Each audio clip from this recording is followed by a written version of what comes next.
In today's video, I'm going to teach you sorting by a specific column in Google Sheets. If you've ever needed to reorganize your data without breaking the relationship between columns, this is the cleanest, safest way to do it. We'll use Google Sheets advanced range sorting so your rows stay intact and your headers remain at the top where they belong. Start by selecting your entire data range, including the header row if you have one. Click the first cell in the top left of your table and drag to the last cell in the bottom right. If your data set fills the whole sheet, you can press Ctrl+A to grab everything at once. It's important that your selection includes every column that belongs to each row. If you only highlight a single column, you risk shuffling values out of alignment. A quick check: make sure there aren't stray blank columns or rows slicing through your table before you sort. Now go to the Data menu, choose Sort Range, and then click Advanced Range Sorting Options. This opens a dedicated panel for sorting the exact range you selected.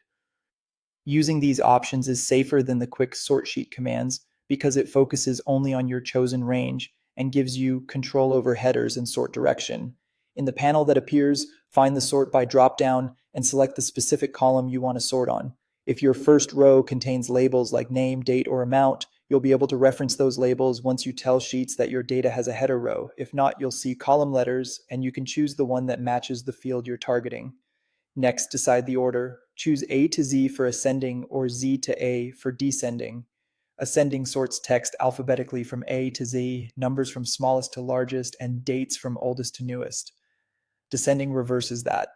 If your top row is a header, check the box that says Data has a header row so the header doesn't get mixed into the sort.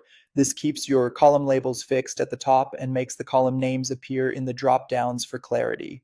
When everything looks right, click Sort. Your rows will reorder instantly based on the column you selected, and all related cells in each row will move together. If the result isn't what you expected, press Ctrl+Z to undo and try a different sort direction, or confirm you selected the full range. Consistent formatting also helps. Ensure numbers are stored as numbers and dates as dates for accurate results. And that's it. If you found this tutorial helpful, don't forget to like this video and subscribe to my channel for more Google Sheets tips and tutorials.